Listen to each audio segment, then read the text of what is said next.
Hi hello నమస్తే welcome to Vishwam TV. Telangana రాష్ట్రంలో party మారిన 10 మంది ఎమ్మెల్యేల పరిస్థితి రోజు రోజుకు విచిత్రంగా మారుతుందనుకోవచ్చా? ఎప్పుడైతే పార్టీ మారినా బీఆర్ఎస్ పార్టీ నుండి కాంగ్రెస్ పార్టీకి మారిన 10 మంది ఎమ్మెల్యేలపై బీఆర్ఎస్ పార్టీ కంప్లైంట్ ఇచ్చిందో అప్పటి నుండి పెద్ద ఎత్తున వీరిపై చర్చ జరుగుతూ ఉంది. మొదటగా స్పీకర్కు ఫిర్యాదు చేసినప్పటికీ స్పీకర్ ఈ విషయంలో కొంత నిర్లక్ష్యం వహిస్తున్నాడని మళ్ళీ బీఆర్ఎస్ పార్టీ కోర్టును ఆశ్రయించింది. కోర్టుకు వెళ్ళగానే కోర్టు నుంచి స్పీకర్కు ఆదేశాలు రావడం వెంటనే స్పీకర్ కూడా ఆ పార్టీ మారిన 10 మంది ఎమ్మెల్యేలకు నోటీసులు ఇచ్చాడు వివరణ ఇవ్వమని. సో వెంటనే ఆ 10 మంది ఎమ్మెల్యేలో దాదాపు అందరూ కూడా దానం నాగేందర్ మినహా మిగతా వాళ్ళందరూ కూడా స్పీకర్ ఎదుట హాజరై వారి వారి వివరణలు ఇచ్చారు, మేము పార్టీ మారలేదని. సో దీంతో స్పీకర్ కూడా ఆ 10 మంది ఎమ్మెల్యేలో ఒక 2-3 మినహా మిగతా వాళ్ళందరూ కూడా క్లీన్ చిట్ ఇచ్చారు. వీళ్ళెవరు కూడా పార్టీ మారలేదు, వీళ్ళందరూ కూడా బీఆర్ఎస్ పార్టీలోనే ఉన్నారు, వారి నియోజకవర్గ అభివృద్ధి కోసం మాత్రమే ముఖ్యమంత్రిని కలుస్తున్నారు అనేటువంటిది ఆ స్పీకర్ చెప్పినటువంటి మాట. సో ఎవరైతే ఫిర్యాదు చేశారో ఫిర్యాదుదారులో ఉన్నటువంటి ఆ సాక్ష్యాలకు కూడా నిజమైన ఆధారాలు లేవని వాటిని కొట్టిపడేయడం జరిగింది. సో మళ్ళీ ఇప్పుడు స్పీకర్ కు సుప్రీంకోర్టు నుంచి నోటీసులు అందాయి. సో ఎందుకు నోటీసులు అందాయి, స్పీకర్ దీనిపైన ఏమని స్పందిస్తున్నారో మనం ఒకసారి చూసుకునే ప్రయత్నం చేద్దాం. ఇక్కడ చూడొచ్చు, మరోసారి నోటీసులు.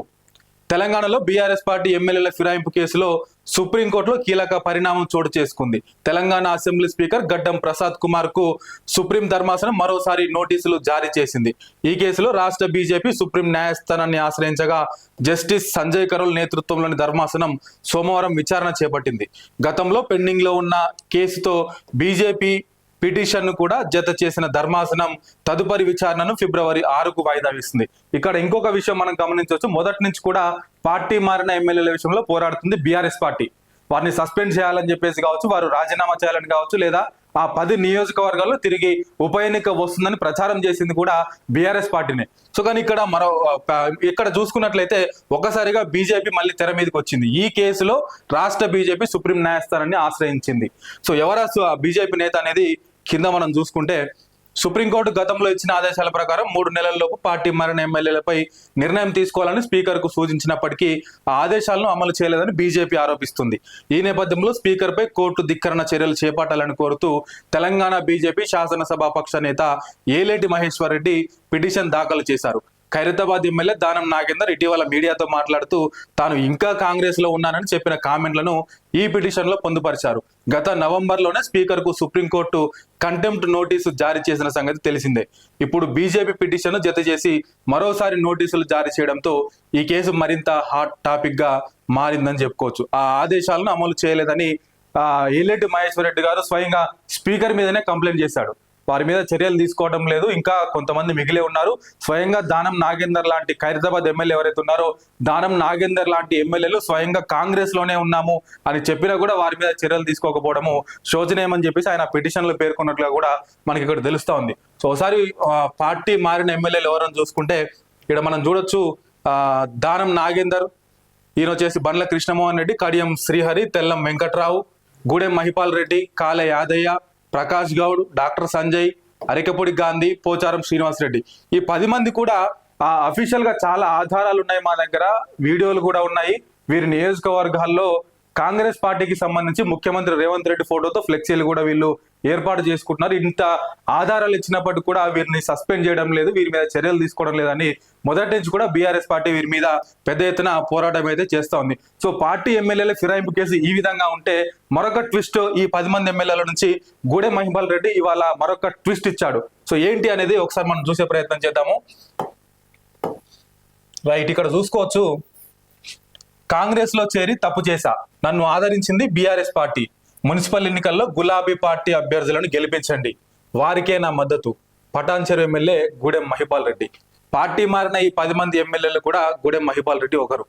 గతంలో కూడా గూడెం మహిపాల్ రెడ్డి క్యాంప్ ఆఫీస్ లో కేసీఆర్ ఫోటో ఉన్నప్పుడు కూడా దాని మీద ఆయన స్పందించడం జరిగింది. సో మరొకసారి ఇప్పుడైనా హాట్ టాపిక్ గా మారారు, కాంగ్రెస్ లో చేరి తప్పు చేశాను అని చెప్పేసి ఆయన మాట్లాడుతున్నారు.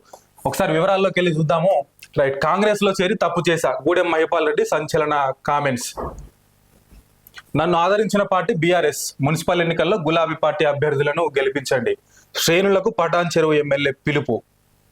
కాంగ్రెస్ కండువా కప్పుకొని తప్పు చేశానని పటాన్చెరు ఎమ్మెల్యే చేసిన కామెంట్స్ తీవ్ర సంచలనం రేపుతున్నాయి. బీఆర్ఎస్ లో గెలిచి అధికార పార్టీలో చేరిన గూడెం మహిపాల్ రెడ్డి పార్టీ మారిన వెంట్రుక మందం కూడా ప్రయోజనం లేదంటూ చేసిన ఆసక్తికర వ్యాఖ్యలు స్థానికంగా చర్చనీయాంశమయ్యాయి. మున్సిపల్ ఎన్నికల వేళ పటాన్ చెరువు రాజకీయాలు వేగంగా మారుతున్నాయి.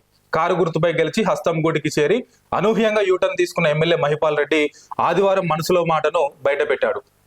జిఎంఆర్ కన్వెన్షన్ సెంటర్ లో అభిమానులు అనుచరులతో ఏర్పాటు చేసిన మున్సిపల్ ఎన్నికల సన్నాహక సమావేశంలో గూడెం కాంగ్రెస్ పార్టీపై భగ్గుమన్నారు. అధికార పార్టీలో చేరిన కేసులు న్యాయపరంగానే ఎదుర్కొంటున్నాడని స్పష్టం చేశారు. 3 సార్లు బీఆర్ఎస్ తనకు టికెట్ ఇచ్చి గెలిపించిందని ఆ పార్టీపై ప్రేమను కురిపించారు. తన గెలుపు కోసం పనిచేసిన నాయకులను మున్సిపల్ ఎన్నికల్లో గెలిపించుకుంటామన్నారు. గులాబీ పార్టీ నుంచి పోటీ చేసే అభ్యర్థులకే తన మద్దతు ఉంటుందని, ప్రజాక్షేత్రంలో తిరిగి నన్ను నమ్ముకున్న నాయకుల గెలుపు కోసం కృషి చేస్తానని ఎమ్మెల్యే హామీ ఇచ్చారు. సో దీంతో పెద్ద ఎత్తున చర్చనీయాంశంగా మారింది.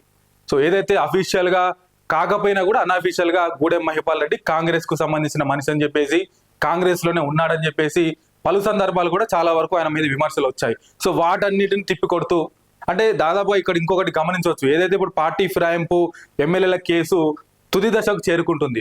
ఆల్మోస్ట్ 80-85-90% వరకు కూడా ఆయా నియోజకవర్గాల్లో ఉప ఎన్నికలు వస్తాయనేటువంటిది దాదాపు అయితే అందరూ మాట్లాడుకుంటూ ఉన్నారు. సో మరి ఈ నేపథ్యంలోనే సస్పెండ్ కు గురి కాకముందే ఒక మెట్టు ముందుకెక్కి నేను బీఆర్ఎస్ లోనే ఉన్నానని చెప్పేసి అఫీషియల్ గా చెప్పుకున్నాడా, సో లేదంటే కాంగ్రెస్ పార్టీలో నిజంగానే ఇబ్బందులు ఎదుర్కొంటున్నాడా?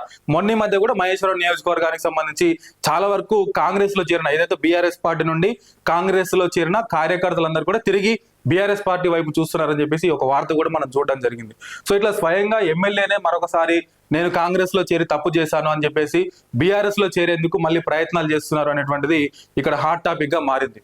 సో మొత్తానికి కారు ఎక్కడం ఖాయమేనా, ఎమ్మెల్యే గూడెం తిరిగి సొంత గూటికి చేరడం ఖాయమనే చర్చ సాగుతుంది. అందుకు తగినట్లుగానే గత నెల రోజులుగా సాగుతున్న పరిణామాలు సంకేతాలు ఇస్తే తాజాగా మహిపాల్ రెడ్డి చేసిన వ్యాఖ్యలు బీఆర్ఎస్ లో ఆయన చేరికను స్పష్టం చేసినట్లయింది. సో మొత్తానికి ఇదంతా కూడా చూస్తే ఈ వ్యవహారం అంతా కూడా ఒక పెద్ద హాట్ టాపిక్ గా మారుతుంది. మున్సిపల్ ఎన్నికల వేళ ముఖ్యంగా ఆయన మున్సిపల్ ఎన్నికలను దృష్టిలో ఉంచుకొని ఈ వ్యాఖ్యలు అయితే చేయడం జరిగింది. సో దీంతో దాదాపుగా కాంగ్రెస్ పార్టీ ఖాళీ అయిపోతుందని చెప్పుకోవచ్చు.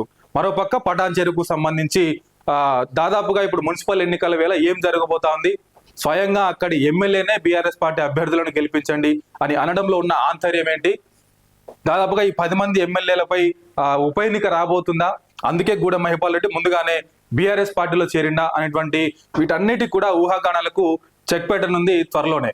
సో మరికొన్ని విషయాలతో నేను మీ ముందుకు వచ్చే ప్రయత్నం చేస్తాను. చూస్తూనే ఉండండి విశ్వం టీవీ.